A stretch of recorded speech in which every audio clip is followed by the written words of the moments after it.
చేరువచ్చిన మీ అందరికీ మన ప్రభువును రక్షకుడైన యేసుక్రీస్తు శ్రేష్టమైన నామంలో నా ప్రత్యేకమైన వందనాలు తెలియజేస్తున్నాను. మనము అపోస్తలుడైన పౌలు రాసినటువంటి ఎఫెసీయులకు రాసిన పత్రికను మనం ధ్యానం చేస్తూ ఉన్నాం. ఈరోజు 5వ అధ్యాయంలో ఉన్నటువంటి మరికొన్ని వచనాలు మనం ధ్యానం చేయడానికి ప్రయత్నం చేద్దాం. అపోస్తలుడైన పౌలు ఎఫెసీయులకు రాసినటువంటి పత్రిక 9 నుండి 14 వచనాల వరకు గత వారం మనం ధ్యానించడం జరిగింది. ఈరోజు 15వ వచనం నుండి 21వ వచనం వరకు ఉన్న వాక్య భాగాన్ని చదువుకుని వాక్యాన్ని ధ్యానం చేద్దాం. దినములు చెడ్డవి గనుక మీరు సమయమును పోనీయక సద్వినియోగం చేసుకొనుచు అజ్ఞానుల వలె కాక జ్ఞానుల వలె నడుచుకున్నట్లు జాగ్రత్తగా చూచుకొనుడి. ఇందు నిమిత్తము మీరు అవివేకులు కాక ప్రభు యొక్క చిత్తమేమిటో గ్రహించుకొనుడి. మరియు మద్యముతో మత్తులయుండొకడి, దానిలో దుర్వ్యాపారం కలదు. అయితే ఆత్మపూర్ణులయుండుడి. ఒకరినొకడు కీర్తనలతోనూ సంగీతములతోనూ ఆత్మ సంబంధమైన పాటలతోనూ హెచ్చరించుచు మీ హృదయములలో ప్రభువును గూర్చి పాడుచు కీర్తించుచు మన ప్రభు అయిన యేసుక్రీస్తు పేరిట సమస్తమును గూర్చి తండ్రి అయిన దేవునికి ఎల్లప్పుడూ కృతజ్ఞతాస్తుతులు చెల్లించుచు క్రీస్తునందలి భయముతో ఒకరినొకడు లోబడి ఉండుడి. ప్రార్థన చేద్దాం. ప్రేమ నమ్మకమైన మా ప్రియ పరలోకపు తండ్రి, మీ శ్రేష్టమైన ఘనమైన మహోన్నతమైన నామమునకు వందనాలు స్తోత్రం చెల్లిస్తున్నాం ప్రభా. పరమందు దూతలతో తండ్రి నాయన ఇహమందు మీ యొక్క పేరు పెట్టబడిన పరిశుద్ధులైన వారితో స్తుతింపబడుతూ ఆరాధింపబడుతున్నటువంటి మా గొప్ప దేవుడా మీకు స్తోత్రాలు. మీ నామము ఎంతో ఉన్నతమైనది, స్తుతి నొందదగినది, ఆశ్చర్యకరమైనటువంటి గొప్ప నామము కలిగిన గొప్ప దేవుడా మీకు స్తోత్రాలు. మీ నామమును మేము స్తుతించే భాగ్యాన్ని ఘనపరిచే ధన్యత మాకు ఇచ్చారు, మీకు స్తోత్రాలు తండ్రి. ఇంతవరకు మా స్తుతి మా ఆరాధన మీ దృష్టికి అంగీకార యోగ్యమైందని మేము నమ్ముతున్నాం. ఈ సమయంలో కొద్ది నిమిషాలు మీరు మాట్లాడితే వినాలని ఆశతో మీ పాద సన్నిధికి మేము వస్తూ ఉన్నాం. మీరు మాట్లాడే దేవుడు. ఎన్నో దినాలుగా ప్రభా ఎఫెసీ పత్రికను మేము ధ్యానం చేస్తున్నప్పుడు ఎన్నో ఆత్మీయ పాఠాలు మీరు మాకు నేర్పిస్తూ ఉన్నారు. మా ఆత్మీయ జీవితాన్ని బలపరుచుకోవడానికి, మా ఆత్మీయ జీవితాన్ని మేము ప్రాక్టికల్గా ఎలా మీ చిత్తాన్ని మేము చేయాలో మాకు తండ్రి బోధిస్తున్న రీతిని బట్టి మీకు స్తోత్రాలు ప్రభా. ఈ రోజును కూడా మీరు మాతో మాట్లాడండి, మమ్మల్ని బలపరచండి.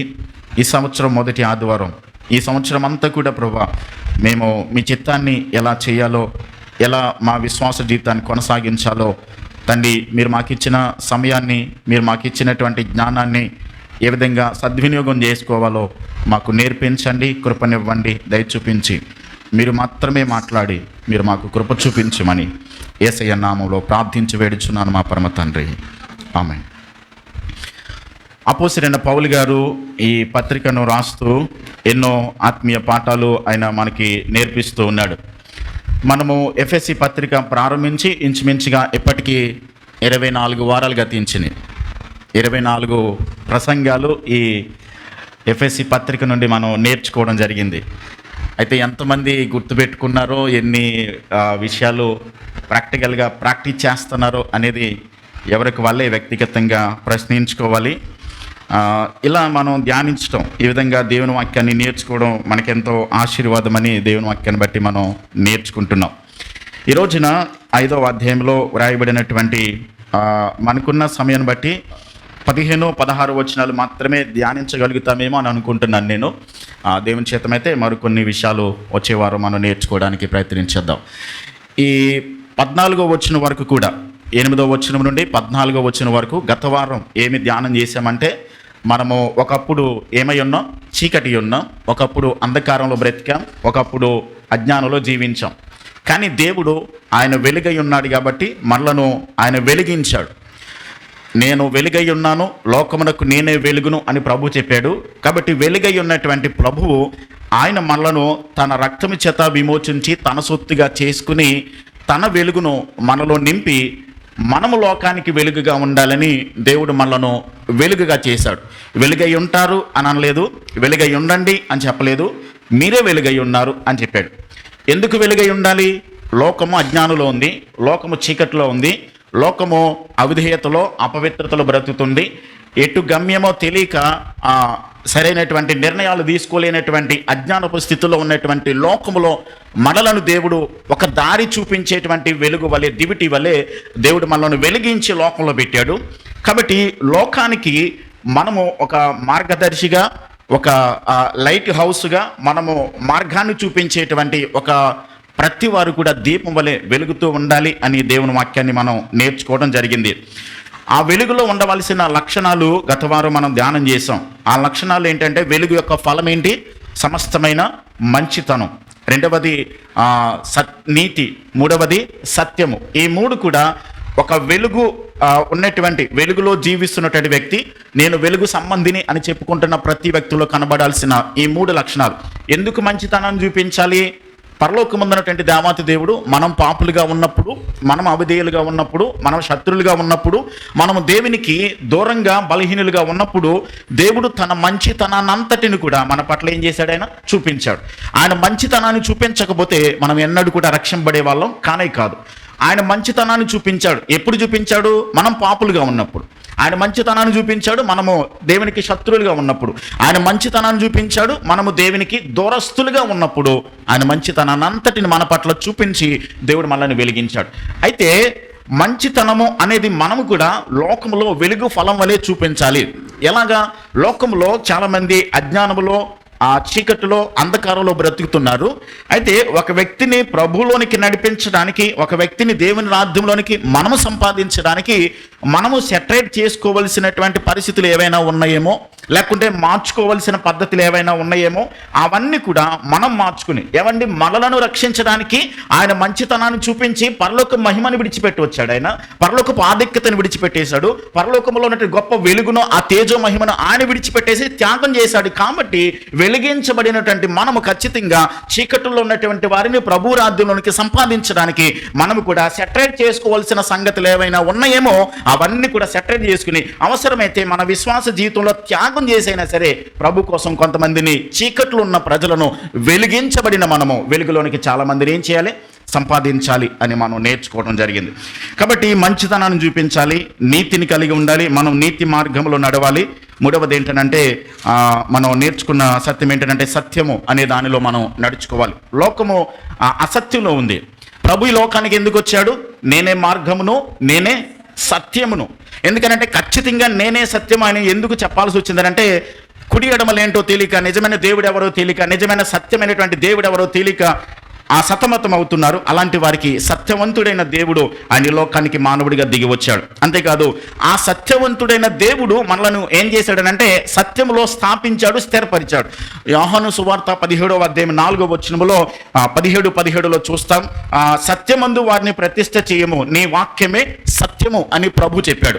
మనలను ప్రభు సత్యమందు ప్రతిష్ఠ చేశాడు. కాబట్టి ఆ సత్య మార్గంలో నడుస్తూ కూడా అనేక మందికి సత్యమేది, అసత్యమేదో అనేది వాళ్ళు తేల్చుకోవడానికి సత్యవంతులుగా ఈ లోకంలో మనం జీవించాలి. ఎందుకనంటే సత్యం, నేనే సత్యమై ఉన్నాను, సత్యవంతుడైన ప్రతి వాడు కూడా నన్ను వెంబడిస్తాడని యేసయ్య చెప్పాడు. కాబట్టి ఆయన సత్యవంతుడు, మనం కూడా సత్యంలో నడిచేవారిగా ఉండాలి. ఈ రోజున మనము 15వ వచనంలో నుండి 15-16 వచనాలు మనము ఈరోజు ధ్యానం చేయడానికి ప్రయత్నించేద్దాం. పౌలు గారు ఇక్కడ 3 విషయాలు ఆయన జ్ఞాపకం చేస్తున్నాడు. మొట్టమొదటిది ఏంటంటే, మీరు సమయమును పోనీయక, రెండవది అజ్ఞానుల వలె కాక, మూడవది జాగ్రత్తగా నడుచుకోవాలి. ఈ 3 విషయాలు ఈయన ఇక్కడ మాట్లాడుతూ ఉన్నాడు. ప్రాక్టికల్గా చెప్తా ఉన్నాడు ఆయన. మీరు సమయాన్ని పోనివ్వద్దు, అజ్ఞానుల వలె ఉండొద్దు, మీరు జాగ్రత్తగా మీరు నడుచుకోనండి అని చెప్పి నేను మాట్లాడుతున్నాడు. ఇవి మన జీవితానికి ఖచ్చితంగా అన్వయించుకోవలసినటువంటి సంగతులు. ఏదైనా ఆయన చెబుతున్నాడు అని అంటే, ఆయన మనకి ఇది బోధిస్తూ ఆయన నేర్పిస్తున్నటువంటి ఈ మాటలు మన జీవితాలలో అవి పని చేయాలి, లేక అవి మన జీవితాలలో ఖచ్చితంగా జరిగించాలి అని అంటే ఖచ్చితంగా పరిశుద్ధాత్మ దేవుని సహాయం కావాలి.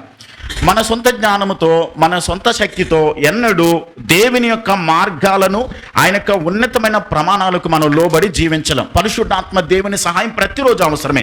ఎందుకనంటే ఇక్కడ మనం చదువుకున్నటువంటి వాక్య భాగంలో 5వ అధ్యాయము 18వ వచనంలో మీరు ఆత్మపూర్ణులై ఉండండి అని చెప్పాడు. ఇక్కడ పరిశుద్ధాత్మ దేవుని గురించి ఇక్కడ ప్రస్తావన చేశాడు.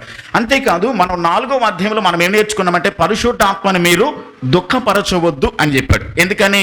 మీలో కోపం ఉండకూడదు, మీలో అబద్ధం ఉండకూడదు, మీలో కష్టపడి పని చేయాలి అని ఈ ప్రాక్టికల్గా మాట్లాడుతూ అక్కడ పరిశుద్ధాత్మ దేవుణ్ణి ఆయన మాట్లాడాడు.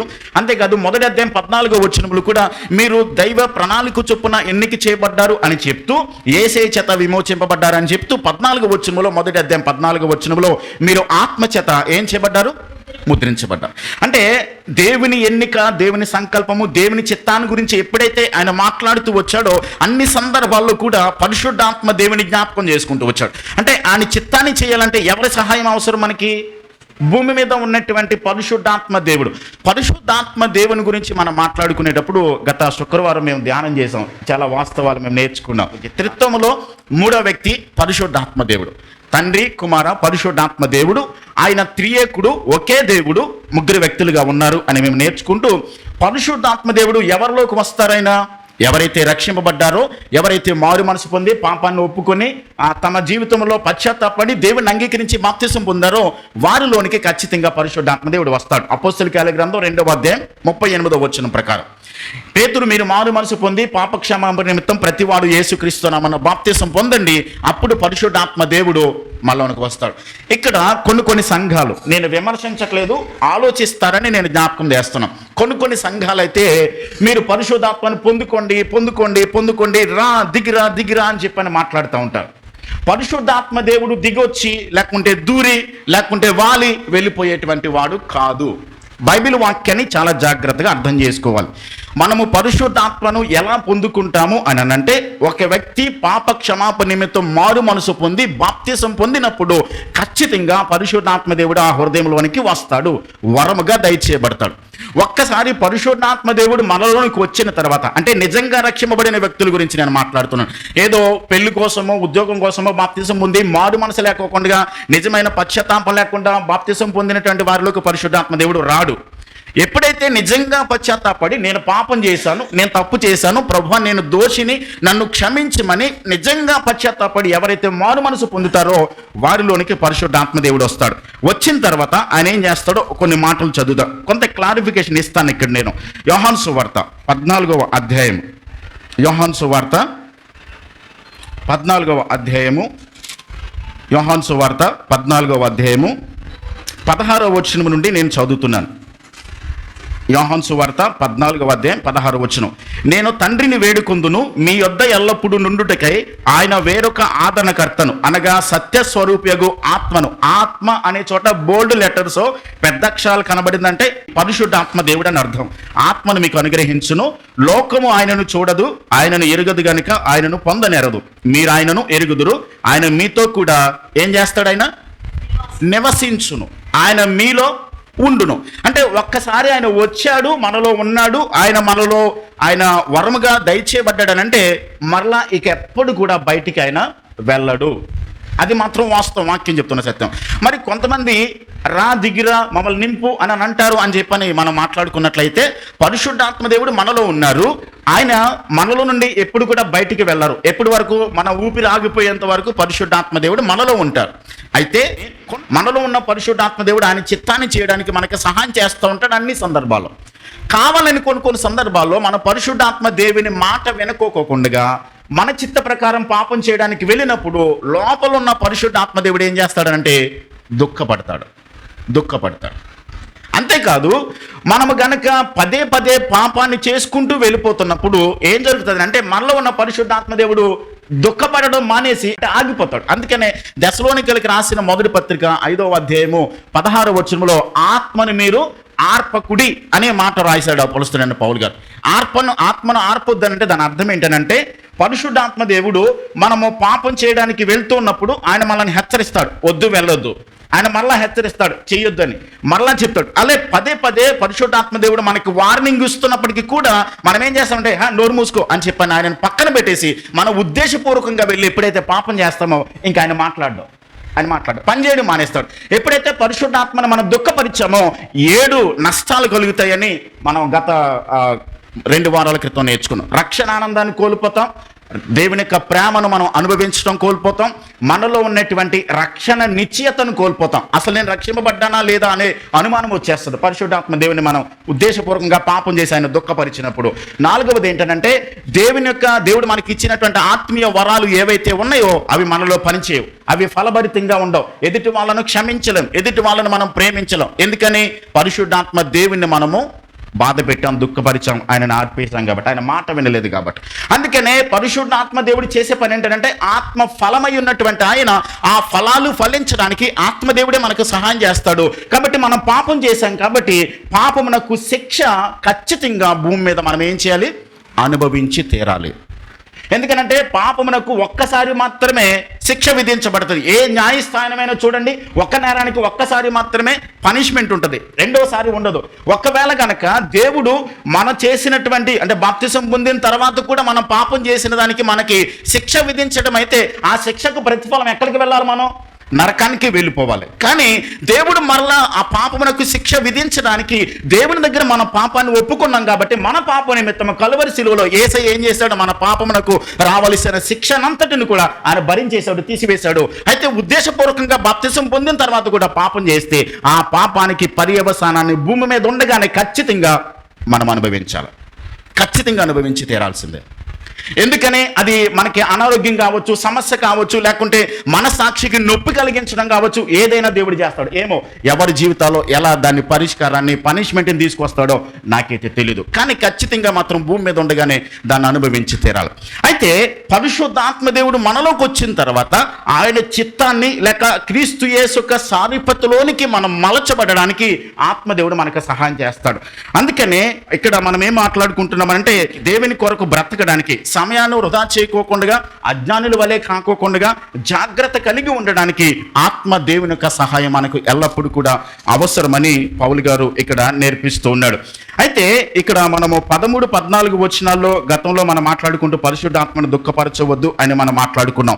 ఈయన ఏం మాట్లాడుతున్నాడనంటే మీరు సమయమును పోనీయక అజ్ఞానుల వలె కాక జ్ఞానుల వలె నడుచుకొనుచు జ్ఞానుల వలె నడుచుకున్నట్లు జాగ్రత్తగా చూచుకోనండి అని అంటున్నాడు.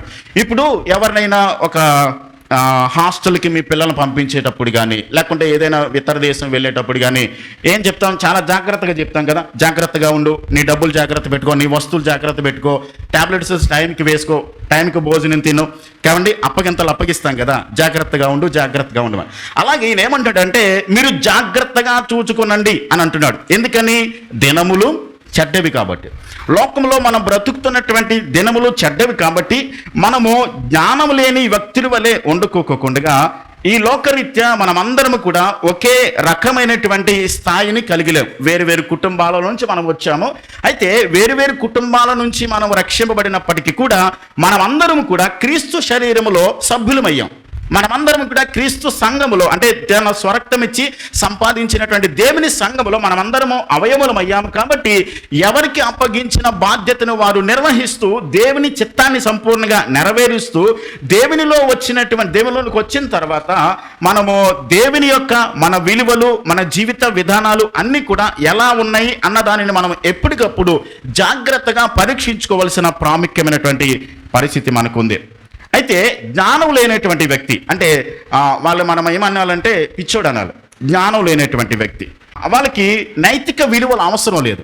ఎందుకనంటే వాళ్ళకి ఎలా మనము సంపాదించాము అన్నది ముఖ్యం కాదు, ఎంత సంపాదించాము అనేది, ఎంత గెటైన్ అయ్యాము అనేది చూస్తారు. తృప్తి కావాలి, తృప్తి కోసం ఎలాగైనా సరే తృప్తిని అనుభవించాలి.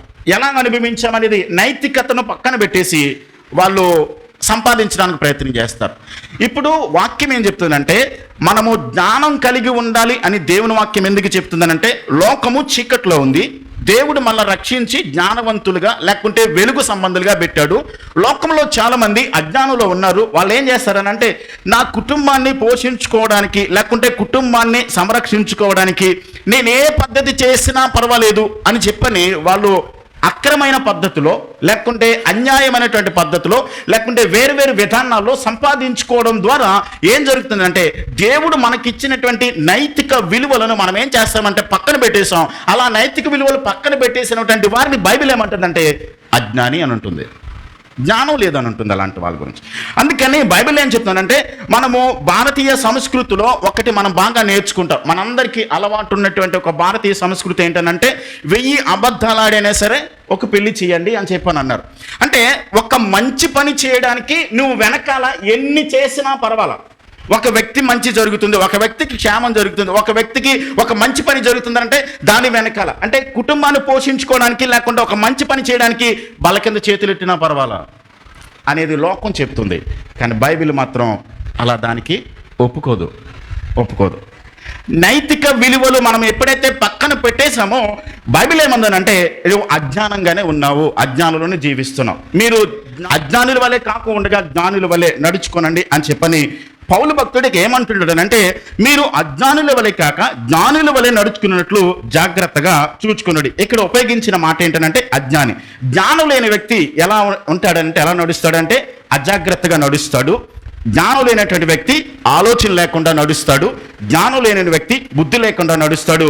అందుకనే నిరుపయోగంగా ఉంటాడు, మరలా కేర్లెస్గా ఉంటాడు, థాట్లెస్గా ఉంటాడు, మైండ్లెస్గా ఉంటాడు. దట్స్ వై ఇదే యూజ్లెస్గా అయిపోతాడు. అందుకని వాక్యం చెప్తానంటే, మనకు కేర్లెస్గా ఉండకూడదు, జాగ్రత్త కలిగి ఉండాలి. మనము మన మైండ్ లేనటువంటి వారుగా, బుద్ధి లేనటువంటి వారుగా అజ్ఞానుల వల్ల ఉండకూడదు. మనము పోనీ అజ్ఞానంలో నడవడం వలన అది వాళ్ళకే అపాయం కాకోకుండా అది కొంతమందికి కూడా, అంటే మనం అజ్ఞానంలో నడవడం వల్ల మనకి నష్టాన్ని కలిగించడం మాత్రమే కాదు, మన ద్వారా మరికొంతమందికి అదేమవుతుంది, నష్టాన్ని తీసుకొచ్చేదిగా ఉంటుంది. సొసైటీకి వాళ్ళు ఎలా తయారవుతారని అంటే, వాళ్ళు అజ్ఞానంలో నడవడం ద్వారా వాళ్ళకి వాళ్ళు నష్టం చేసుకుంటారు, సొసైటీకి కూడా, వాళ్ళు బ్రతుకుతున్నటువంటి సమాజానికి కూడా ఒక రకంగా నష్టాన్ని కలిగించేవారిగా ఉంటారు. ఇవన్నీ కూడా విశ్వాసుల గురించే మాట్లాడుతున్నాడు, అవిశ్వాసుల గురించి కాదు. విశ్వాసంలో నడుస్తూ రక్షింపబడి దేవుని నమ్ముకుని మరి బ్రతుకుతున్నటువంటి వారిలో ఇవి ఉండకూడదు అని చెప్పని మాట్లాడుతూ ఉన్నాడు. మరికొంతమంది ఏమంటారనంటే, ఇలా అజ్ఞానంలో బ్రతుకుతూ, అంటే నైతికతను విడిచిపెట్టేసి, లేకుంటే వాళ్ళు అన్యాయంగా అక్రమంగా అడ్డదారిలో రకరకాల పద్ధతిలో సంపాదించుకుంటూ వారు చెప్పే మాట ఏంటో తెలుసా అండి, ఇది దేవుడు నాకు ఇచ్చాడు అని చెప్పని మాట్లాడతారు. అంటే వాళ్ళు చేసేటువంటి అనైతికత పనులకు ఏం చేస్తారంటే దేవుణ్ణి మధ్యలోకి తీసుకొచ్చి పెడతారు. బైబిల్లో ఒక ఉదాహరణ చెప్తాను నేను. ఇస్సాకున్నాడు, ఇస్సాకు కుమారుడు యాకోబు, యాసావు. అయితే ఇస్సాకు పెద్దవాడయ్యాడు, వృద్ధుడైపోయాడు, ఇక కొద్ది రోజుల్లో చనిపోతాడు. అప్పుడు ఏమన్నాడంటే, బాబు నేను నిన్ను ఆశీర్వదిస్తానయ్యా. యాసావుని ఏమన్నాడంటే, ప్రభు నేను నిన్ను ఆశీర్వదిస్తాను, జ్యేష్ఠత్వానికి రావాల్సిన ఆశీర్వాదాలు నీకు ఇవ్వాలనుకుంటున్నాను అని చెప్పని తండ్రి ఇస్సాకు యాసావుతో చెప్తున్నప్పుడు ఎవరు విన్నారు? రెబెకా వింది. రెబెకా విని యాకోబుని ప్రేమిస్తుంది కాబట్టి యాకోబుతో చెప్పింది. యాకోబు వేటాడడానికి వెళ్ళాడు, ఒక జంతువుని వేటాడి తీసుకొచ్చాడు, అమ్మగారికి అప్పగించాడు. ఆవిడ తొందరగా సిద్ధం చేసింది. మరి అమ్మతో అన్నాడు, అమ్మ నేను మరి నాన్నగారి దగ్గరికి వెళ్తే అన్నగారికి ఎంట్రుకలు ఉంటాయి కదా, రోమములు ఉంటాయి కదా, ఎలాగనంటే ఒక మేకపిల్ల చర్మం తీసుకొచ్చి ఆయన కప్పింది కాబట్టి మొత్తం మీద వెళ్ళాడు. వెళ్ళిన తర్వాత ఇస్సాకు యాకోబుల ఆ మధ్య జరిగినటువంటి సంభాషణలో ఒక్కసారి జాగ్రత్తగా మనం గమనిస్తే, నీ స్వరం చూస్తేనేమో యాకోబులా ఉంది, నిన్ను తడవు చూస్తే మాత్రం నీవు యాకోబులాగే ఉన్నావు. అయితే ఇంత తొందరగా నీకు ఈ జంతువు ఎలా దొరికిందనంటే, నీ దేవుడైన యెహోవాయే నాకు తొందరగా ఇది దొరకడానికి సహాయం చేశాడని చెప్తున్నాడు. అంటే ఎంత, అంటే తాను చేసినటువంటి మోసానికి ఎవరిని తీసుకొచ్చి పెట్టేశాడు మధ్యలో? దేవుని తీసుకొచ్చి పెట్టేశాడు. ఈ రోజున చాలామంది కూడా వాళ్ళు అనైతికతను విడిచిపెట్టేసి అజ్ఞానంలో బ్రతుకుతూ, ఇది దేవుడు నాకు ఇచ్చాడు, ఇది నాకు ఇలా అవకాశం కల్పించాడు, ఇలా చేయడానికి కూడా దేవుడే అవకాశాలు నాకు మార్గాలు తెరిచాడని చెప్పని దేవుని తీసుకొచ్చి పెట్టేసి దేవుని అక్కడ వారి మధ్యలో ఉపయోగించుకుంటున్నారు. చూడండి ఎంత ఈజీగా యాకోబు అబద్ధం ఆడుతున్నాడు అంటే, ఇది అజ్ఞానములతో నిండినటువంటి మనుషులు చేసేటువంటి పనిని దేవుని వాక్యం మనకి స్పష్టంగా నేర్పిస్తుంది. మన నడక, మన జీవిత విధానం, మన నైతిక విలువలు, పవిత్రమైన జీవితం, దేవుని కొరకు ఉన్నతమైన ప్రమాణాల కొరకు జీవించటం, ఇవన్నీ కూడా మనం ఎప్పుడైతే జీవిస్తూ ఉంటామో మనము నైతికతను దేవుని కొరకు నమ్మకంగా బ్రతకాలని ప్రయత్నించే ప్రతిసారి కూడా ఖచ్చితంగా సమస్యలు వస్తాయి. ఇప్పుడు దేవుని కొరకు నమ్మకంగా బ్రతికినటువంటి శద్రకు, మేషకు, అబేద్నెగోలుకి ఏమైనా సింహాసనం ఇప్పించారా? ఏం చేశారు? వాళ్ళని అగ్నిగుండంలో తోసేశారు. ఏమండి, దానియేలు ఉన్నాడు, దేవుని కొరకు నమ్మకంగా బ్రతికినందుకు దానియేలు ఏం చేశారు? సింహాల బోన్లో వేసేశారు. స్టెఫన్ ఉన్నాడు, దేవుని కోసం నిలబడ్డాడు, అతను ఏం చేశారు? రాళ్ళతో కొట్టి చంపేశారు. అవసరమైతే దేవుని కొరకు నిలబడేటప్పుడు జ్ఞానుల వలె దేవుని కొరకు వెలుగు సంబంధులుగా బ్రతకాలని తీర్మానించుకున్న సందర్భాల్లో అవసరమైతే కొన్ని సందర్భాల్లో మనను కిందకి మనుషులు లాగేయచ్చు, కిందకి పడేయచ్చు. అయినప్పటికీ కూడా భూమి మీద మనం కింద మనుషుల చేత పడవేయబడినప్పటికీ కూడా పరలోకములో మనం ఎప్పుడు యుగాలు కూడా దేవునితో మనం ఏం చేస్తాం? నిలిచి ఉండగలుగుతాం. మరికొంతమంది దేవుడు ప్రేమ గలవాడు, దేవుడు మంచివాడు, పర్వాలేదులే, ఎలా జరిగినా పర్లేదు, ఎలా చేసినా పర్లేదులే, ఆయన క్షమించేస్తాడులే అని చెప్పని అనుకుంటారు. లేదు. మరికొంతమంది ఏం చేస్తారంటే మొండిగా వ్యవహరిస్తారు. ఇక ఎవరు చెప్పినా వినరు, ఎవరు చెప్పినా ఆ మాట లెక్క చేయకోకుండా వారు అనుకున్నదే చేయడానికి ప్రయత్నం చేస్తుంటారు. రెండు విపరీతమైనటువంటి పనులు ఏంటనంటే, ఎవరు చెప్పినా వినరండి అని చెప్తారు, ఎవరు చెప్పినా వినరు. అలాంటి వాళ్ళకి ఏమి లేదు, జ్ఞానం లేదు. అంతేకాదు ఎప్పుడు చెప్పినా ఎవరు చెప్పినా ఏది చెప్పినా నమ్మేస్తారు కొంతమంది. అది కూడా జ్ఞానం లేనటువంటి వాళ్ళు చేసే పనులు. ఎవరు ఏది చెప్పినా నమ్మేయడం, లేకుంటే ఎవరు ఏది చెప్పినా నమ్మకపోవడం, వినకపోవడం కూడా అజ్ఞానానికి సంబంధించినటువంటి విపరీతమైనటువంటి పనులే. అజ్ఞానుల వలె కాక జ్ఞానుల వలె నడుచుకునుడి అని పౌలు గారు ఇక్కడ మనకి నేర్పిస్తున్నాడు. జ్ఞానుల వలె నడుచుకోవడం అంటే ఏంటి? అసలు జ్ఞానం కలిగి నడుచుకోవడం, జ్ఞానం కలిగి జీవించడం అంటే ఏంటి ఒక్కసారి చూద్దాం. యేసుక్రీస్తు ప్రభు భూమి మీదకి వచ్చినప్పుడు కొండ మీద చేసినటువంటి ప్రసంగంలో మత్తయి సువార్త 7వ అధ్యాయం 24వ వచనంలో ప్రభు ఏం చెప్పాడంటే, ఈ నా మాటలు విని వాటి చొప్పున చేయు ప్రతి వాడు కూడా బండ మీద తన ఇల్లు కట్టుకున్నటువంటి బుద్ధిమంతుని పోలి ఉండును. వాన వచ్చెను, వరద వచ్చెను, గాలి విసిరి ఆ ఇంటి మీద కొట్టెను, కానీ ఆ ఇల్లు ఎక్కడ కట్టబడింది? పునాది మీద, బండ మీద కట్టబడింది. కాబట్టి బుద్ధిమంతుడు ఎలాగైతే బండ మీద కట్టుకున్నాడో, ఎలాంటి పరిస్థితులు వచ్చినప్పటికీ కూడా ఆ ఇల్లు స్థిరంగా ఉన్నది కాబట్టి పడిపోదు. మరొక ఆయన కట్టాడు, ఆయన కూడా కట్టాడు. ఎక్కడ కట్టాడు? ఇసుక మీద కట్టాడు. అయితే ఈ నా మాటలు విని వాటి చొప్పున చేయని ప్రతి వాడు కూడా ఇసుక మీద తన ఇల్లు కట్టుకున్నటువంటి బుద్ధిహీనుని పోలి ఉండును. వాన వచ్చెను, వరద వచ్చెను, గాలి విసిరి ఆ ఇంటి మీద కొట్టెను, కానీ ఆ పునాది ఎక్కడ కట్టబడింది? ఇసుక మీద కట్టబడింది. కాబట్టి అజ్ఞానంగా, బుద్ధిహీనంగా కట్టుకున్నాడు కాబట్టి ఏమైందన్నమాట? ఆ ఇల్లు పడిపోతుంది. అందుకనే మన ఆత్మీయ జీవితాన్ని దేవుని వాక్యమైనటువంటి జ్ఞానముతో, దేవుని వాక్యమైనటువంటి సత్యముతో మన జీవితాన్ని ఎప్పుడైతే మనం కట్టుకుంటామో అప్పుడు స్థిరంగా ఉండగలుగుతాం. అంటే వాక్యాన్ని విని, వాక్యాన్ని ఏదో మనము విన్నాం కాబట్టి పర్వాలేదులే అని చెప్పడానికి వెళ్ళిపోవడం కాదు. ఏదైతే దేవుడు మనతో మాట్లాడుతున్నారో, ఏదైతే దేవుడు తన వాక్యం ద్వారా మనల్ని హెచ్చరిస్తున్నాడో ఆ వాక్యాన్ని మన జీవితాల్లోనికి మనం ఏం చేయాలి? అన్వయించుకోవాలి. దాని ప్రకారం జీవించడానికి మనం ప్రయత్నించాలి. అలా జీవించడానికి ప్రయత్నిస్తే పరిశుద్ధాత్మ దేవుడు మనకి ఖచ్చితంగా మనకి సహాయం చేస్తాడు. దేవుడు మనకి కృపనిస్తాడు. దేవుడు మనకు సహాయం చేసి ఆయన చిత్తాన్ని చేయడానికి ఆత్మదేవుడు మనకు సహాయం చేస్తాడు. అంతేకాదు లూకాసు వార్త 15వ అధ్యాయంలో కూడా యేసు ప్రభు మరొక ఉపమానం చెప్పాడు. ఒక తండ్రికి 2 కుమారులు ఉన్నాడు. చిన్న కుమారుడు ఏం చేశాడు? ఇంటిలో నుంచి ఏం చేశాడు? బయటికి వెళ్ళిపోయాడు. 2 నిర్ణయాలు చేశాడు. మొట్టమొదటిగా ఇంట్లోంచి బయటికి వెళ్ళిపోయాడు. అతను అనుకోలేదు బయటికి వెళ్ళిపోతే పరిస్థితులు, ఇంటిలో నుంచి బయటికి వెళ్ళిపోవాలని నిర్ణయం తీసుకున్నాడు. ఇంటికి బయటికి వెళ్ళిపోయిన తర్వాత తండ్రి దగ్గరకు తిరిగి రావాలని రెండోసారి అని అనుకున్నాడు. ఈ మధ్యలో బయటికి వెళ్ళిపోదాం, నాకు స్వేచ్ఛ కావాలనుకున్నాడు. బయటికి వెళ్ళిపోతే నా అంతటా నేను బ్రతకగలనని చెప్పని అనుకున్నాడు. నాకు బయటికి వెళ్ళిపోతే జరిగే పర్యవసానాలు ఎలా ఉంటాయి అన్నది ముందుగా ఆలోచించలేకపోయాడు.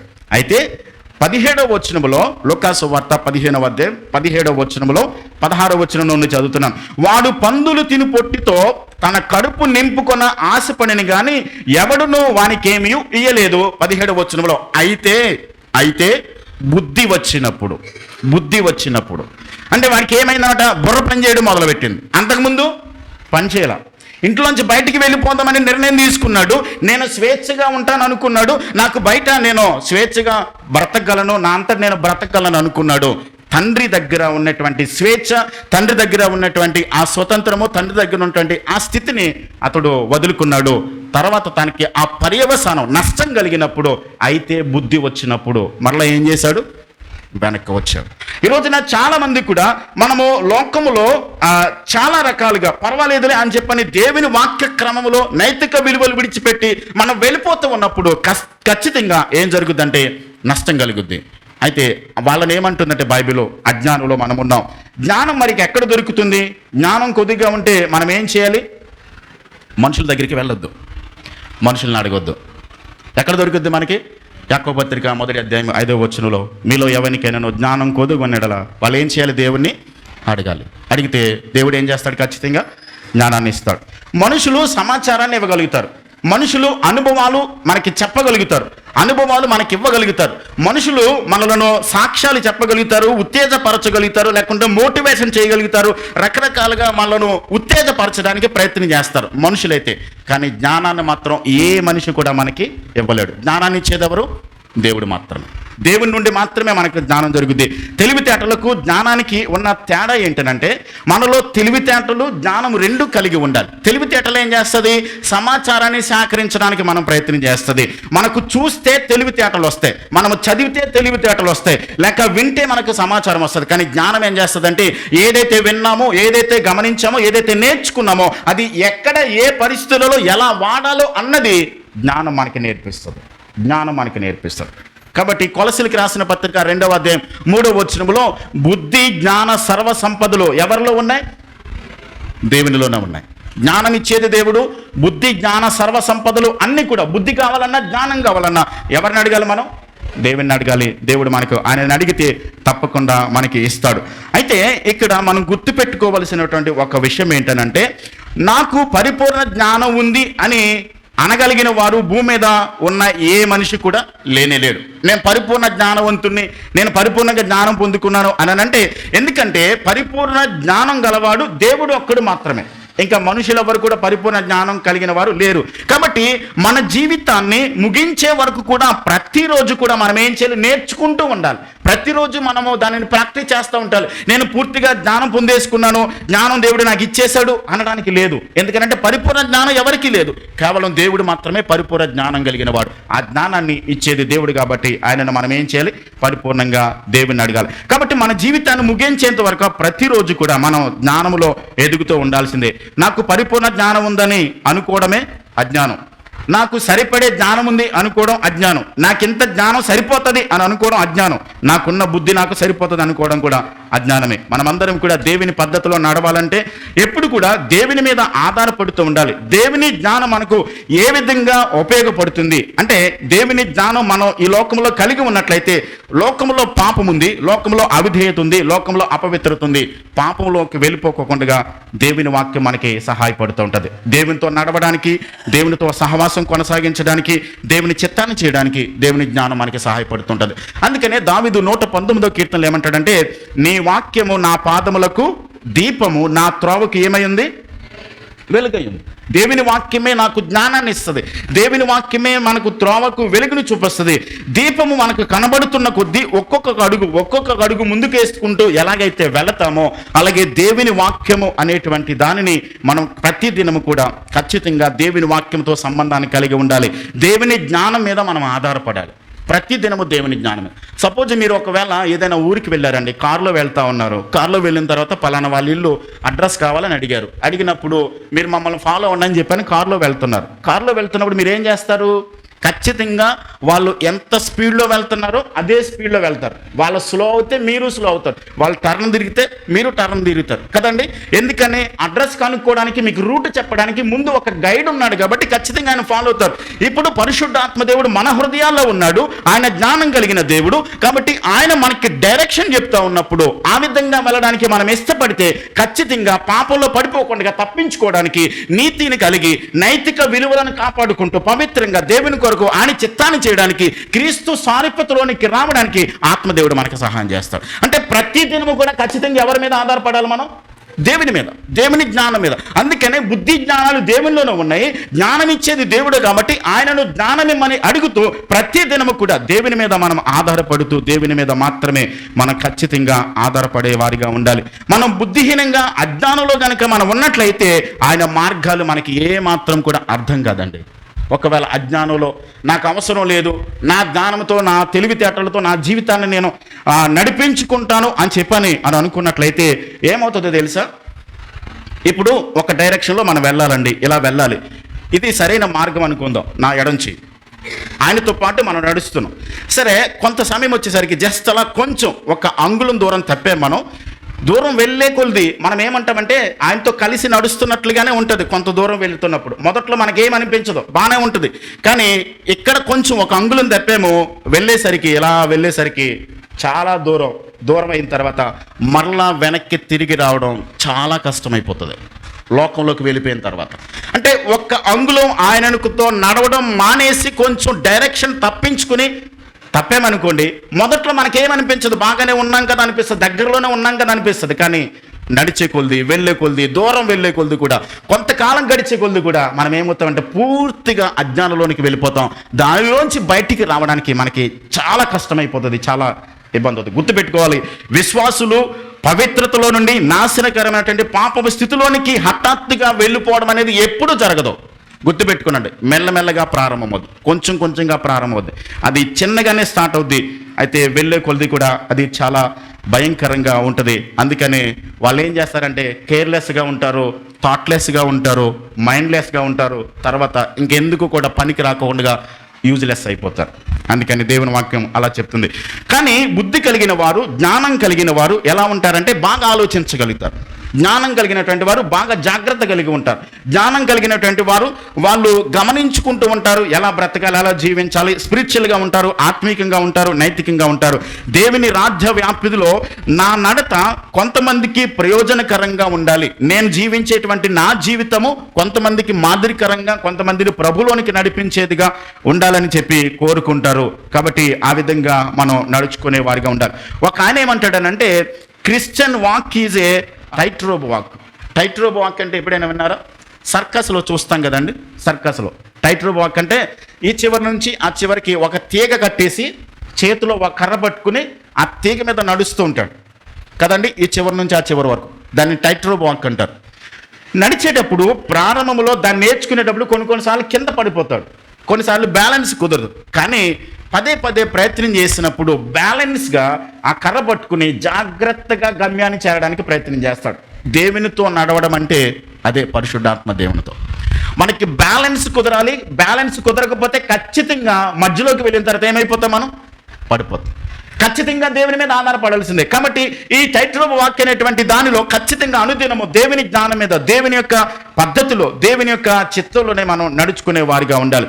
అయితే ఇంకొక మాట నేను ఖచ్చితంగా చెప్తాను, ఈ మాట గమనించాలి అందరూ కూడా. ఒక ఆయన ఏమన్నాడనంటే, జెస్సీ రైస్ అనేటువంటి ఒక ఆయన, ఐర్లాండ్కి చెందినటువంటి ఒక వ్యక్తి ఇలా చెప్పాడు. ఏమన్నాడనంటే, ప్రపంచంలో ఈ మాటలు చాలా జాగ్రత్తగా గమనించండి. ప్రపంచంలో యేసు ప్రభు గురించి తెలుసుకోవడానికి బైబిల్ గ్రంథంలో 4 పుస్తకాలు మాత్రమే వ్రాయబడ్డాయి అని చెప్పాడు. వాటిని ఏమంటాం మనం? సువార్తలు అంటాం. మత్తయి, మార్కు, లూకా, యోహాను, ఈ 4 పుస్తకాలు. కానీ ప్రపంచంలో ఈ 4 పుస్తకాలను కూడా చాలామంది 90% మంది చదవరు అని అన్నాడు. 10% మంది మాత్రమే చదువుతారు. ఆ 10% మందిలోనూ కూడా కొంతమందికి మాత్రమే అవి అర్థమవుతాయి, మిగతా వాళ్ళకి అర్థం కాదు. అర్థం చేసుకున్న దాని ప్రకారం కొంతమంది మాత్రమే జీవించగలుగుతారు అని చెప్పాడు. కానీ ప్రపంచంలో అందరూ చూడగలిగింది 100% చూడగలిగింది, 100% చదవగలిగింది, 100% అర్థం చేసుకోగలిగిన 5వ సువార్త ఉంది. దానిని అందరూ చూడగలుగుతారు అని చెప్పాడు. అది ఎవరో తెలుసా? నీవు నేనే ఒక సువార్త. మనలను ప్రపంచం ఏం చేస్తుంది? చూస్తుంది. మనలను ప్రపంచం గమనిస్తుంది. యేసు ప్రభు గురించి చదవడం, లోకం చదవచ్చు, చదవకపోవచ్చు, నేర్చుకోవచ్చు. కానీ మనలను ప్రతిరోజు కూడా లోకం ఏం చేస్తుంది? చదువుతూ ఉంటుంది, చూస్తూ ఉంటుంది. మనం ఎలా ఉన్నాం, మన మాటల తీరు, మన పద్ధతి, మన చూపులు, మన ఆలోచనలు, మన క్రియలు క్రీస్తుని వెంబడిస్తున్నప్పుడు క్రీస్తును ప్రతిబింబింపచేసేవారిగానే మనం ఉండాలి. చూడండి, ఇప్పుడు సూర్యుడు స్వయం ప్రకాశి, చంద్రుడు మాత్రం స్వయం ప్రకాశి కాదు. సూర్యుని నుండి వచ్చేటువంటి వెలుగును చంద్రుని మీద పడి అది రిఫ్లెక్ట్ అవుతూ ఉంది. అలాగే క్రీస్తు వెలుగై ఉన్నాడు. ఆయనను వెంబడించే మనం కూడా ఖచ్చితంగా ఆ వెలుగు మనలో ఉన్నప్పుడు ఖచ్చితంగా మనం లోకానికి ఏం చేస్తాం? రిఫ్లెక్ట్ అవుతాం. ఎవరిని చూపించగలుగుతాం? క్రీస్తును మనలో లోకానికి చూపించగలుగుతాం. సువార్తలు లోకం చదవచ్చు, చదవకపోవచ్చు, కానీ ఖచ్చితంగా మనను లోకం చదువుతూ ఉంటుంది. 5వ సువార్త నీవు నేనే లోకానికి. కాబట్టి మనం చదువుతుంది.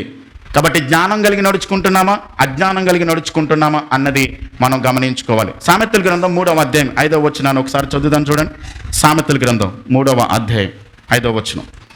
నీ స్వబుద్ధిని ఆధారం చేసుకొనిక నీ పూర్ణ హృదయంతో యెహోవా యందు నమ్మకముంచుము, నీ ప్రవర్తన అంతటి యందు ఆయన అధికారమునకు ఒప్పుకొనుము. అప్పుడు ఆయన నీ త్రోవలను ఏం చేస్తాడు? సరళం చేయడు. నేను జ్ఞానిని కదా నీవు అనుకునవద్దు, యెహోవా యందు భయభక్తులు కలిగి చెడుతనాన్ని ఏం చేయము? విడిచిపెట్టము. చెడుతనాన్ని విడిచిపెట్టాం. ఇక్కడ మరలా మనం ఆలోచించవలసింది ఏంటంటే, మన స్వబుద్ధిని మీద ఆధారపడుకోకుండా, మన జ్ఞానం కలిగిన వారు మనం అనుకోకుండా ప్రతి దినము ఎవరి మీద ఆధారపడాలి? దేవుని మీద మాత్రమే మనం ఆధారపడాలి. దేవుడే మనకి జ్ఞానాన్ని ఇస్తాడు. ఇక్కడ మనం చదువుకున్నటువంటి వాక్య భాగంలో ఎఫెసీ పత్రిక 5వ అధ్యాయం 15వ వచనంలో, ఎఫెసియన్స్ 5:15లో, దినములు చెడ్డవి కనుక మీరు సమయమును పోనీయక సద్వినియోగం చేసుకొనుచు అజ్ఞానుల వలె కాక జ్ఞానుల వలె నడుచుకున్నట్లు జాగ్రత్తగా చూచుకున్నాడు. ఇంగ్లీష్లో కూడా చదువుతాను. Redeeming the time because of the days are evil. రోజులు ఎలా ఉన్నాయి? చెడ్డగా ఉన్నాయి. కాబట్టి మనం టైంని ఏం చేయాలి? రెడీమ్ చేయాలి. ప్రపంచంలో మంచి వాళ్ళు ఉన్నారు, చెడ్డ వాళ్ళు ఉన్నారు, అంతే కదండి. ప్రపంచంలో మంచి వాళ్ళు ఉన్నారు, చెడ్డ వాళ్ళు ఉన్నారు. ప్రపంచంలో మంచి వాళ్ళకి చెడ్డ వాళ్ళకి కూడా 24 గంటలే ఇవ్వబడ్డాయి, అంతే కదండి. వాళ్ళ మంచి వాళ్ళు ఎందుకు అయ్యారు? వీళ్ళ చెడ్డ వాళ్ళు ఎందుకు అయ్యారు? ఇవ్వబడినటువంటి టైంను వాళ్ళు సద్వినియోగం చేసుకున్నారు కాబట్టి 24 గంటల్లో వాళ్ళు మంచి వాళ్ళు అయ్యారు. ఇవ్వబడిన 24 గంటల్లో వీళ్ళు సరిగా వినియోగించుకోలేదు కాబట్టి వాళ్ళు ఏమయ్యారు? చెడ్డ వాళ్ళు అయ్యారు. అదే వాక్యం చెప్తుంది. అందరికీ దేవుడు ఏమిచ్చాడు? టైం ఒకేలా ఇచ్చాడు. టైం అని చెప్పబడిన దానికి ఉపయోగించిన గ్రీకు పదం ఏంటంటే కైరాస్ అనేటువంటి పదం ఉపయోగించబడింది. ఇక్కడ రెడీమింగ్ అని ఉన్నది కదా, ఇంగ్లీష్లో సద్వినియోగం చేసుకోవడం, దాన్ని వినియోగించడం అంటే దానిని ఉపయోగించుకోవడం. ఈ కైరాస్ అనేటువంటి పదానికి 2 అర్థాలు ఉన్నాయి. ఏంటంటే మొట్టమొదటిది అవకాశం, రెండవది సమయం, కాలం. అప్పుడప్పుడు మనం అంటుంటాం, ఒరే ఈ అవకాశం నీకు మరలా రాదేమో కాబట్టి దీన్ని వినియోగించుకో, నీకు వచ్చిన ఆపర్చునిటీని తొందరగా దానిని ఉపయోగించుకోమని మాట్లాడతాం. రెండో మాట ఏమంటామంటే, నీకు ఇచ్చిన సమయం మరలా తిరిగి రాదేమో, ఒక 5 నిమిషాలు ఈ టైం ఉంది, మరలా ప్రపంచంలో మనము మరలా ఈ టైం వస్తుందంటారా? రాదు. ఈ టైము మరలా ప్రపంచంలో ఇంకెప్పుడు కూడా తిరిగి రాదు. దేవుడు మనకి ఇచ్చిన టైం. కాబట్టి రెడీమింగ్ అంటే దానిని ఏమంటారంటే, దానిని ఇంకొక అర్థంలో చూడాలంటే ఒక ఆయన ఏమంటాడంటే, టైంని మనం విడిపించాలి అని అంటాడు. విడిపించడం అంటే, సమయాన్ని విడిపించడం అంటే కొంచెం ఇబ్బందికరంగా ఉంటుంది. దానిని సద్వినియోగం చేసుకోవడం అనేది, వినియోగించుకోవడం అనేది ఇక్కడ మనం చూస్తున్నాం. ఇక్కడ ఒక మాట, కొనుక్కుంటే వచ్చేది కాదు టైం, దాచిపెట్టుకుంటే దాచబడేది కాదు టైం. మనం బీరువాలో పెట్టి దాచేద్దామంటే కుదరదు టైం. ఎవరు కూడా ఖచ్చితంగా టైంని ఏం చేయాలి? సద్వినియోగం చేసుకోవాలి. దానిని దాచిపెట్టడానికి కుదరదు. దానిని ఆపేద్దామన్నా సరే అది ఆగదు. ఖచ్చితంగా అది అందరికీ జరుగుతుంటుంది. పేదవాడికి, ధనికుడికి, దరిద్రుడికి, లోకంలో ఉన్న అందరికీ కూడా దేవుడిచ్చింది 24 గంటలు. ఈ 24 గంటల్లో కూడా మనం ఏం చేస్తున్నాం? మీరు విశ్వాస లేకుంటే అవిశ్వాస అని నేను అడగట్లా. మనకివ్వబడినటువంటి టైంను దేవుని నమ్మినటువంటి బిడ్డలుగా ఎలా ఉపయోగిస్తున్నాం? 2024 సంవత్సరంలో దేవుడు మనకి ఇచ్చిన సమయాన్ని ఎలా వాడాము? ఇప్పుడు ఈ నూతన సంవత్సరంలో మనం ఏ విధంగా మనము ఈ సమయాన్ని వినియోగించుకోవాలి అన్న దానిని ఒక్కసారి మనం ప్లాన్ చేసుకోవాలి. మీరు సమయాన్ని సరిగా వినియోగించగలిగితే వచ్చేటువంటి దీవెన అది శాశ్వత కాలం మనతో ఉంటుంది. సమయాన్ని సరిగా వినియోగించుకోకపోతే వచ్చేటువంటి నష్టము అది శాశ్వత కాలం మనం చూడాల్సి వస్తుంది. అందుకనే దేవుడు మనకిచ్చినటువంటి సమయాన్ని, దేవుడు మనకిచ్చిన టైంను మనం ఎలా దాన్ని వినియోగిస్తున్నాం? టైంకి నైతికత లేదండి. ఇది మంచిది చెడ్డదని చెప్పగలుగుతామా? టైంకి నైతికత లేదు. అది దానికి నైతికత ఆపాదించడం. అందుకనే కొన్ని సందర్భాల్లో మనం ఎలా ఉంటాం, వాడి టైం బాగుందిరా అని అంటాం. మంచిది చెడ్డది ఏంటండి టైంకి? వాడికి టైం కలిసి వచ్చిందిరా అని అంటారు. టైం ఏమన్నా దేవుడు అండి? కాదు. టైంకి మనం నైతికత వినియోగించలేం. దేవుడు ఇచ్చినటువంటి సమయాన్ని మనము దానిని సద్వినియోగం చేసుకోవాలి. దానిని మనము ఉపయోగించుకుని మంచి పనులు చేయడానికి, దేవుని కొరకు నమ్మకంగా బ్రతకడానికి, దేవుని కొరకు మనము అన్ని కూడా మంచిగా చేయడానికి, మంచి పనులు చేయడానికి మనం దానిని వినియోగించుకోవాలి. ఏ విధంగా మనం టైం ఏం చేస్తున్నామో, సద్వినియోగం చేసుకుంటున్నామా, దుర్వినియోగం చేస్తున్నామా అని చెప్పని ఆలోచించుకోవాలి. ఒక్కొక్కసారి సపోజ్ మీ అబ్బాయి 10th క్లాస్ చదువుతున్నాడు అనుకుందాం. అసైన్మెంట్ చెప్పారు. పొద్దుట క్లాస్కి వెళ్ళాడు 8 గంటలకి. 12 గంటలకి ఏమన్నారు అని అంటే, అసైన్మెంటు ఈరోజు రాసి ఇవ్వాలి, సాయంకాలం 5 గంటలకల్లా సబ్మిట్ చేయాలని చెప్పారు. వాడు రాయడం మొదలు పెట్టాడు. 1 గంట నుంచి లంచ్ అయిపోయింది. లంచ్ బ్రేక్ 1 గంటకి అయిపోతుంది. అయిన తర్వాత సాయంకాలం 5 గంటలకి అసైన్మెంట్ అప్పగించాలి కాబట్టి బుక్స్ అన్ని తిరిగేసుకుని అన్ని దగ్గర పెట్టుకుని చూసుకుని ఖచ్చితంగా ఇది చేయకపోతే ఫైన్ పడుతుంది, పనిష్మెంట్ ఉంటుందని చెప్పారు. రాస్తూ ఉంటాడు. కానీ 2:30 అయ్యేసరికి ఒక న్యూస్ వచ్చింది, అసైన్మెంట్ ఈ రోజు కాదు సబ్మిట్ చేయాల్సింది, రేపు 5 గంటలకు అని చెప్పారు. అబ్బా, రిలాక్స్ అయిపోతాం. అవునా కదా? రేపు కదా అంటే టైము సద్వినియోగం చేసుకునేటువంటి సందర్భంలో ఒక క్రైస్తవులుగా ఒక్క మాట మనం గుర్తుపెట్టుకోవాలి. ఏంటంటే ఎప్పుడు చేయాల్సింది అప్పుడే చేయడం అన్నది క్రైస్తవులుగా మనం నేర్చుకోవాలి. మనుషులుగా చేసేటువంటి ఒక భయంకరమైన పాపం ఏంటో తెలుసా? ప్రొక్రాస్టినేషన్, వాయిదాలు వేయడం. ప్రొక్రాస్టినేషన్ అంటారు దీన్ని. ఈరోజు చేయాల్సింది ఈరోజు చేయడం మానేసి, రేపు చేయాల్సింది రేపు చేయడం మానేసి, ఎల్లుండి చేయాల్సింది ఎల్లుండి చేయడం మానేసి, తర్వాత చేద్దాంలే అని అనుకుంటే వాక్యం చెప్తుంది నీవు అజ్ఞానమే అని చెప్తుంది వాక్యం. ఎప్పుడు చేయాల్సింది అప్పుడు చేయాలి. ఈరోజు చేయాల్సింది ఈరోజు చేసేస్తే నీకు టైం ఉంటుంది. దాని కొరకు దేవుడు రేపు చేయాల్సిన దానికి నీకు ఇంకొక పని అప్పగించవచ్చుగా. దేవుడు మరొక పనిని దేవుడు నీకు ఇవ్వచ్చుగా. ఇది చేయాల్సిన దాన్ని వాయిదా వేసుకుంటే అది ఖచ్చితంగా రేపు చేయాలి. రేపు చేయాల్సిన దానికోసం వాయిదా వేస్తే ఎల్లుండి చేసుకుంటాం. టైం వేస్ట్ అయిపోతూ ఉంటుంది. దేవుడు పని చేస్తున్నాడు. ఆయన సమయాన్ని ఎప్పుడు కూడా వ్యర్థం చేసే దేవుడు కాదు. మన వెనకాల ఆయన పని చేస్తూ ఉన్నాడండి. దేవుడు ఖాళీగా ఉండడండి. తండ్రి అయిన దేవుడు ఆయన పని చేస్తూ ఉన్నాడు. యేసుక్రీస్తు ప్రభు మన పక్షాన తండ్రి అయిన దేవునికి విజ్ఞాపన చేస్తూ ఉన్నాడు, ప్రార్థన చేస్తూ ఉన్నాడు. పరిశుద్ధ ఆత్మదేవుడు మనలో ఉండి మనలోని క్రీస్తు సారూప్యతలోనికి తీసుకుని రావడానికి ఆయన మనలో పని చేస్తున్నాడు. ఆయన ఏం ఖాళీగా కూర్చోలేదు. ఆయన నమ్మినటువంటి మనం సమయాన్ని ఏం చేయాలి?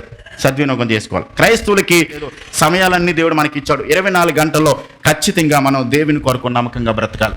ఇంకొక మాట, అపోస్తలుడైన పౌలు కొరింథీయులకు రాసిన మొదటి పత్రిక 10వ అధ్యాయం 31వ వచనంలో తీయొద్దు, నేను చదువుతున్నాను. అక్కడ మీరు భోజనం చేసినను పానము చేసినను సమస్తమును కూడా ఎవరి కొరకు? మహిమ కొరకు చేయాలి, దేవుని మహిమ కొరకే చేయాలి. ఉదాహరణగా ఇది గమనించాలి. నేను ఇది ఎవరిని ఉద్దేశించి మాట్లాడలేదు. కొంతమంది అన్నం తినేటప్పుడు గంటల తరబడి తింటారు. సమయాన్ని వృధా చేయడం మంచిది కాదు. ఇవి మనం నేర్చుకోవాలి క్రైస్తవులు. భోజనం చేసిన పానం చేసిన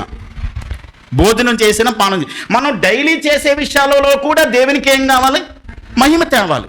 మనము సమయాన్ని వృధా చేయకుండా, చాలా ప్రాముఖ్యమైన విషయం ఏంటంటే ప్రపంచంలో 2 రకాలైనటువంటి ఎక్స్ట్రీమ్ పద్ధతులు ఉన్నాయి. చాలామంది వారికి ఇవ్వబడినటువంటి పనిని వాయిదాలు వేయకోకుండా మనము దానిని తర్వాత చేద్దాంలే అనుకోకుండా దేవుడు మనకి ఇచ్చిన పనిని ఎప్పటికప్పుడు మనం చేయాల్సిన దానిని మనం చేస్తూ ఉండాలి. మరొక ఎక్స్ట్రీమ్ పని ఏంటో తెలుసండి?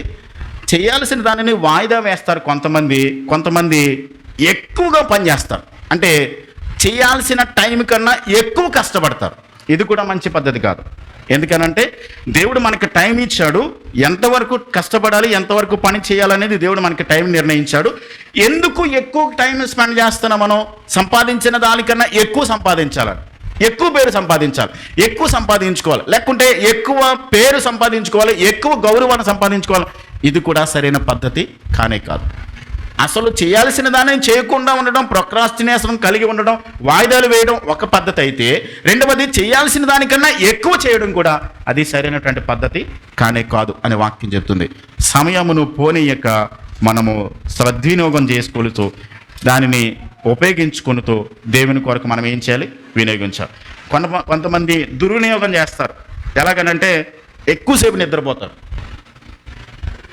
రెస్ట్ ఎన్ని గంటలు? 6 గంటలు, లేకుంటే 7 అవర్స్. అంతకు మించి ఎక్కువ నిద్రపోవడం కూడా అది మంచిది కాదు. టైంని ఏం చేస్తున్నాం? మనం వృధా చేస్తున్నాం. కష్టపడి ఏదో ఒక పనిని మనం కల్పించుకుని ఇతరుల దగ్గర నుంచి మనం మరికొంతమంది సమయాన్ని ఏం చేస్తారనంటే దోచుకుంటారు. అన్నాడు ఒక ఆయన. ఏమంటే ఎక్కువ చేసేద్దాం అని చెప్పాను అనుకోరు. మరొక మాట ఏంటంటే ఇతరుల దగ్గర నుండి మనం పొందలేనిది మనంతట మనమే చేసుకోగలిగినది మన జీవితాన్ని మనం డిసిప్లిన్ చేసుకోవడం, మనంతట మనమే క్రమశిక్షణలోకి ఎంతవరకు చేయాలి, ఎంతవరకు మనం కష్టపడాలి, ఎంత టైం దేవుడు మనకి ఇచ్చాడు, ఆ సమయాన్ని మనం సద్వినియోగం చేసుకుంటూ దేవుని కొరకు దానిని వినియోగించుకుంటూ ఏదైనా మనము పనిని ఆఖరి నిమిషాల్లో, కొంతమంది ఏమనుకుంటారంటే చివరి టైంలో 10 నిమిషాల్లో చేసేద్దాం అని అనుకుంటాం, లాస్ట్ మినిట్లో. అది కూడా కరెక్ట్ కాదు. చేయాల్సిన టైమును, చేయాల్సినటువంటి దానిని ముందుగా చేసేసుకుని సిద్ధం చేసుకుని పెట్టుకోవడం. ఇది మీకు మాత్రమే కాదు, నేను కూడా నేర్చుకుంటున్నాను. నా క్రైస్తవ విశ్వాస జీవితంలో, నా సేవా పరిచర్యలో నేను కూడా. మనందరికీ దేవుడు 24 గంటలు ఇచ్చాడు. మనకిచ్చిన ప్రతి టైం కొరకు ఎలా వాడుతున్నాం? అజ్ఞానుల వలె కావద్దు, జ్ఞానుల వలె నడుచుకుంటూ మనకి ఎప్పుడైతే టైంను జాగ్రత్తగా వాడుకుంటామో మనకు బాధ్యత ఉంటుంది. బాధ్యత ఉన్నప్పుడే మనం టైం జాగ్రత్తగా వాడగలుగుతాం. మనకి సమయం ఉన్నప్పుడే, అవకాశం ఇచ్చినప్పుడే దేవుడు మనకి ఇచ్చినటువంటి ఈ అవకాశాలు దేవుడు మనకి ఇస్తూ ఉన్నాడు. మరలా ఇలాంటి అవకాశాలు మరలా మనకి రావేమో, ఎలాంటి టైం మనకి దొరకదేమో, ఇలా కూర్చుని దేవుని వాక్యం నేర్చుకునే సమయం మనకు ఉండదేమో, ఇలాంటి పరిస్థితులు మనకి ఏర్పడతాయో లేదో తెలీదు, పరిస్థితులు ఎలా వెళ్ళిపోతాయో తెలీదు. కాబట్టి దేవుడు మనకి ఇచ్చినటువంటి ఈ సమయాన్ని ఈ సమయాన్ని మనం సద్వినియోగం చేసుకుంటూ ఎక్కడ చేయాలి, ఎంతగా కష్టపడాలి, ఎంతగా దేవుని కొరకు మనం సద్వినియోగం చేసుకోవాలి. ఒకవేళ కనుక సద్వినియోగం చేసుకోకపోతే మనము పతనానికి వెళ్ళిపోయిన తర్వాత, ఇంకా పతనం అయిపోయిన తర్వాత, మన టైం వృధా అయిపోయిన తర్వాత, అయ్యో నా సమయాన్ని నేను ఎందుకు వృధా చేసుకున్నాను, ఎందుకు నా టైం నేను వేస్ట్ చేసుకున్నాను, నేను దానిని వినియోగించుకోలేకపోయానని చెప్పి బాధపడినప్పటికీ కూడా ప్రయోజనం ఉండదు. కాబట్టి అవకాశాలు దొరికినప్పుడే దానిని వినియోగించుకోవడం, దేవుడు మనకి ఇచ్చిన సమయంలోనే దేవుని కొరకు పని చేయడం, దేవుని కొరకు వినియోగించడం. అజ్ఞానుల వలె లోకంలో చాలామంది సమయాన్ని వృధా చేసుకుంటున్నారు. దేవుని ఎరిగినటువంటి బిడ్డలుగా నైతిక విలువలకు మనం విలువనిచ్చి అజ్ఞానుల వలె కాకుండా జ్ఞానం కలిగినటువంటి వారిగా పరిశుద్ధతకు, నీతికి, యథార్థతకు, సత్యమైనటువంటి వాటి కొరకు ప్రాధాన్యత ఇస్తూ మనల్ని మనమే డిసిప్లిన్ చేసుకుంటూ ఎక్కడ మనము దేవుని చిత్తాన్ని చేయలేకపోతున్నామో ఆయా పరిస్థితులలో సరిదిద్దుకోవాల్సినవి, సెటిల్ చేసుకోవాల్సినవి, ఈ 2025 సంవత్సరంలో మనం ఏమైనా మార్చుకోవాల్సినవి ఉన్నాయేమో, ఎక్కడైనా టైం సరిగా వినియోగించలేదేమో, జ్ఞానుల వల్ల మనం నడుచుకోలేదేమో, లేకుంటే ఇచ్చిన అవకాశాలను సరిగా సద్వినియోగం చేసుకోలేదేమో, లేకుంటే వాయిదాలు వేస్తూ వచ్చేమో, తర్వాత చేద్దామని అనుకున్నామేమో, లేకుంటే ఇచ్చిన సమయం కంటే ఎక్కువ సమయం కష్టపడి లేకుంటే ఇంకేదో సాధించాలని చెప్పి ప్రయత్నం చేస్తున్నామేమో. వీటన్నిటిలోనూ కూడా ఒకసారి చెక్ చేసుకుందాం. జ్ఞానుల వలె నడుచుకుంటూ అజ్ఞానుల వలె కాకోకుండా దేవుని చిత్తాన్ని సంపూర్ణంగా నెరవేర్చేవారుగా ఉండాలని దేవుని వాక్యం మనకి సహాయం చేస్తుంది. దేవుడు మనకి నేర్పిస్తూ ఉన్నాడు. ఇవన్నీ చేయడానికి ఆత్మదేవుడు ఖచ్చితంగా మనకు సహాయం చేస్తాడు. మనలో ఉన్నాడు పరిశుద్ధ ఆత్మదేవుడు. దేవా నాకు సహాయం చేయండి అని అంటే దేవుడు తన ఆత్మశక్తి ద్వారా మనకి సహాయం చేస్తాడు. సంపూర్ణంగా టైంని ఎలా వినియోగించుకోవాలో, సద్వినియోగం చేసుకోవాలో పరిశుద్ధ ఆత్మదేవుడు మనకు సహాయం చేస్తాడు. దేవుడు మనకు కృపనిస్తాడు. కాబట్టి దేవుని సహాయం కోరుకుందాం, దేవుని కృప కొరకు మనం కనిపెడదాం, సమయాన్ని సద్వినియోగం చేసుకుందాం, ఇచ్చిన అవకాశాలను ప్రభు కొరకు వాడుకుందాం, ఇచ్చినటువంటి సమయాన్ని వాయిదాలు వేయకోకుండా, ఇచ్చిన పనిని వృధా చేయకోకుండా, లేకుంటే వాయిదాలు వేసి ఎప్పుడెప్పుడో చేద్దామని చెప్పని మనము దానిని దుర్వినియోగం చేసుకోకుండా వినియోగించుకుంటూ దేవుని కొరకు బ్రతికే వారిగా ఉండాలని దేవుని వాక్యాన్ని బట్టి నేను తెలియజేస్తున్నాను. ప్రభు బలాన్ని సమీపించడానికి ముందుగా మనమే చెక్ చేసుకుందాం. తలలు వంచండి, కళ్ళు మూయండి, ప్రార్థన చేద్దాం. చెప్పబడిన వాక్యాన్ని జ్ఞాపకం చేసుకుంటూ ఒక నిమిషం ప్రార్థన చేద్దాం. దేవుడు తన వాక్యం ద్వారా మనతో మాట్లాడుతున్నాడు. మీరు దినములు చెడ్డవి గనుక మీరు సమయమును పోనీయక అజ్ఞానుల వలె కాక జ్ఞానుల వలె నడుచుకొనుచు మెలకువ కలిగి జాగ్రత్త కలిగి ఉండండి అని దేవుని వాక్యం చెప్తుంది మనకి. మన విశ్వాస జీవితంలో ఎప్పుడైనా ఒకవేళ వాయిదాలు వేస్తూ ఉన్నామేమో, సమయాన్ని మనం దుర్వినియోగం చేస్తున్నామేమో, పర్వాలేదులే టైం ఉందిలే తర్వాత చేద్దామని వాయిదాలు వేస్తూ మనము నిర్లక్ష్యం చేస్తున్నామేమో, దానివల్ల మనలో ఇంకా నిర్లక్ష్యం పెరుగుద్ది, మనలో బద్ధకం పెరుగుద్ది, దానివల్ల ప్రయోజనం ఉండదు. కాబట్టి అది మనం అలవాటు చేసుకోకుండా ఒక్కసారి అది అలవాటు ఏందనంటే మన జీవితంలో ఇంకా వాయిదాలు వేయటమే చేస్తూ ఉంటాం. ప్రభువా చాలా సందర్భాల్లో నేను చేయాల్సిన దానిని చేయకుండా నిర్లక్ష్యం చేశాను, చేయవలసిన దానికన్నా ఎక్కువ మరింతగా నేను చేస్తూ నేను ప్రయాసపడుతున్నాను, నాకు ఇచ్చిన సమయాన్ని నేను చాలా సందర్భాల్లో వృధా చేశానని ప్రభు దగ్గర ఒప్పుకుందాం, క్షమించమని అడుగుదాం. మనం అజ్ఞానుల వలె కాకోకుండా జ్ఞానం కలిగిన వారిగా మన ఆత్మీయ జీవితాన్ని కట్టుకోవడానికి, విశ్వాస జీవితాన్ని సరైన మంచి మార్గంలో నడిపించుకోవడానికి, దేవుడు మనకు అప్పగించిన నైతిక విలువలకు, ఉన్నతమైన ప్రమాణాలకు విలువనిచ్చి మన విశ్వాస జీవితాన్ని కొనసాగించడానికి మనము తీర్మానించుకుందాం. ప్రభు మనకి సహాయం చేస్తాడు. ఆత్మదేవుని సహాయం లేకపోతే ఎన్నడూ దేవుని చిత్తాన్ని చేయలేం. కాబట్టి ఆయనకు అప్పగించుకుందాం, దేవుని సహాయాన్ని కోరుకుందాం, ప్రార్థన చేద్దాం. ప్రభు బలను సమీపించడానికి ముందుగా ఒకవేళ ఏవైనా బలహీనతలు ఉన్నాయేమో, ఏదైనా సందర్భంలో పరిశుద్ధాత్మ దేవుని మనం దుఃఖపరిచామేమో, దేవుని దగ్గర ఒప్పుకుందాం, క్షమించమని అడుగుదాం, ఆయన కృపను వేడుకుందాం. యోగ్యమైన రీతిలో బలను సమీపించడానికి మన హృదయాలను సిద్ధపరుచుకుని, ఏదైనా అవిధేయతలుంటే ప్రభు దగ్గర ఒప్పుకొని విడిచిపెట్టేసి వాటిలో మనం కొనసాగకుండా తీర్మానించుకుని యోగ్యమైన రీతిలో బలను సమీపించడానికి సిద్ధపడదాం. ప్రార్థన చేద్దాం. ప్రేమ కలిగిన మా కన్న తండ్రి, మా గొప్ప దేవా, మీకు స్తోత్రాలు. కృపగల దేవుడవు, దయాదాక్షిణ్య పూర్ణుడవు, సమృద్ధి జీవాన్నిచ్చే దేవుడవు, నెమ్మదినిచ్చేడు మా కన్న తండ్రి, మీకు వందనాలు, స్తోత్రాలు ప్రభా. మీ ప్రేమను బట్టి, మీ కనికరాన్ని బట్టినైనా మమ్మలను మీరు మీ వాక్యము ద్వారా హెచ్చరిస్తున్నారు. దినములు చెడ్డవి కనుక ప్రభా, అవును తండ్రి, మేము బ్రతుకుతున్నటువంటి సమాజం, మేము జీవిస్తున్నటువంటి రోజులు ప్రభా భయంకరమైనటువంటి పాపము, తండ్రి నైనా టెక్నాలజీ ఎంతైతే పెరుగుతుందని మేము అనుకుంటున్నామో అంతకు మించి పాపం కూడా మరింతగా పెరిగిపోతున్నటువంటి రోజుల్లో మేము జీవిస్తున్నాం.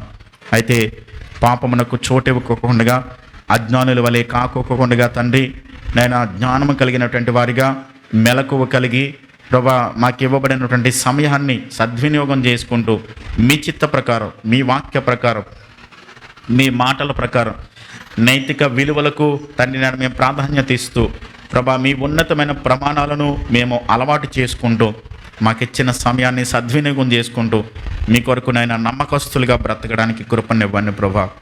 పనిచేసే వారికే మీరు పని అప్పగిస్తారు తండ్రి. బద్ధకస్తులకు, సోమరులకు పని మీరు ఎప్పుడు ఇవ్వరని మీ వాక్యంలో స్పష్టంగా తెలియజేస్తున్నారు. మేము పనిచేసేవారిగా, కష్టపడేవారిగా, మీరు మాకు ఇచ్చినటువంటి అవకాశాలను సద్వినియోగం చేసుకునేవారిగా మీ ఆత్మ నడిపింపును వాక్యం వింటున్న మాకందరికీ మీరు అనుగ్రహించి కృపనివ్వండి ప్రభా. బలను సమీపిస్తుండగా మీ కుమారుడైన క్రీస్తు శరీరంలోనూ ఆయన మా కొరకు కార్చిన నిబంధన రక్తంలోనూ మేము పాలు పొందుతున్నప్పుడు మా హృదయాలను దేవా తండ్రి మీ రక్తం చేత కడగండి, శుద్ధి చేయండి, పవిత్రపరచండి ప్రభా. యోగ్యమైన రీతిలో బలను సమీపించడానికి మీ కృప, మీ సహాయం, మీ సన్నిధి, మీ సమాధానం ప్రతి ఒక్కరికి మీరు అనుగ్రహించండి ప్రభా. మీరు మేము ఏకమై మీ సహవాసంలో నిలిచి ఉండడానికి మీ కృపా సమాధానం మాకందరికీ అనుగ్రహించి మేలు చేసి కాపాడి మీ నామమునకు మాత్రమే మహిమ తెచ్చుకునండి. ప్రకటించబడిన ప్రతి మాట కూడా మా అందరి హృదయాలలో స్థిరపరిచి అజ్ఞానుల వలె కాకుండా జ్ఞానుల వలె సమయాన్ని సద్వినియోగం చేసుకుంటూ మీ కొరకు నమ్మకస్తులుగా బ్రతికే కృప మాకందరికీ దయచేయమని యేసుక్రీస్తు నామములో ప్రార్థించి వేడుచున్నాను మా పరమ తండ్రి. ఆమేన్.